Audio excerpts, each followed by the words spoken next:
Bonjour à toutes et à tous, c'est l'heure du JT. Aujourd'hui, mercredi 6 avril, nous allons nous intéresser aux baux commerciaux et professionnels avec la parution des indices du 4e trimestre 2021, à l'exonération de TVA des activités d'enseignement sportif et au délégué syndical dans une entreprise de moins de 50 salariés. C'est parti!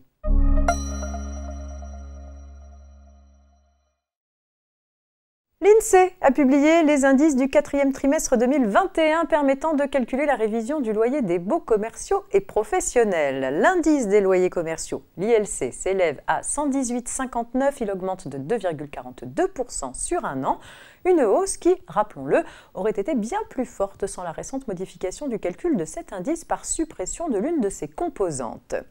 Applicable aux baux portant sur des bureaux, l'indice des loyers des activités tertiaires, l'ILAT, s'établit quant à lui à 118,97, en hausse de 4,30% sur un an. Enfin, l'indice du coût de la construction, l'ICC, demeure stable à 1886, en hausse de 5,07% sur un an.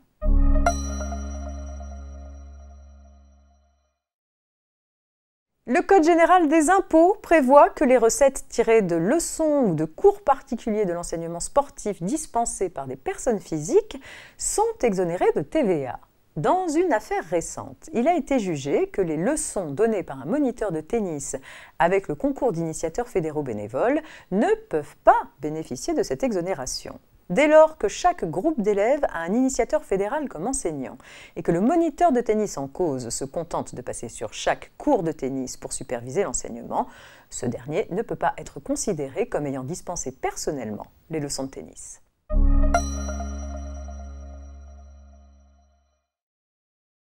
Dans une entreprise de moins de 50 salariés, un syndicat représentatif dans l'entreprise peut désigner un élu au comité social et économique comme délégué syndical pour la durée de son mandat. Cet élu assure son mandat de délégué syndical sans bénéficier d'heures de délégation supplémentaires, sauf accord collectif plus favorable.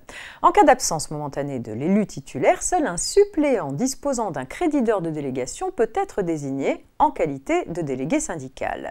La Cour de cassation avait déjà tranché en ce sens sous l'empire des dispositions qui étaient alors applicables aux délégués du personnel. Elle précise que le suppléant dispose d'heures selon l'une des modalités suivantes, soit le titulaire a mutualisé ses heures de délégation des titulaires avec le suppléant, soit un protocole d'accord préélectoral qui modifie le volume des heures individuelles de délégation à octroyer des heures de délégation au suppléant, soit le suppléant dispose temporairement d'heures de délégation parce qu'il remplace le titulaire, soit enfin un accord collectif prévoit des dispositions plus favorables en matière de répartition des heures de délégation. C'est tout pour aujourd'hui. Très bonne journée et à demain pour la suite de l'actualité juridique.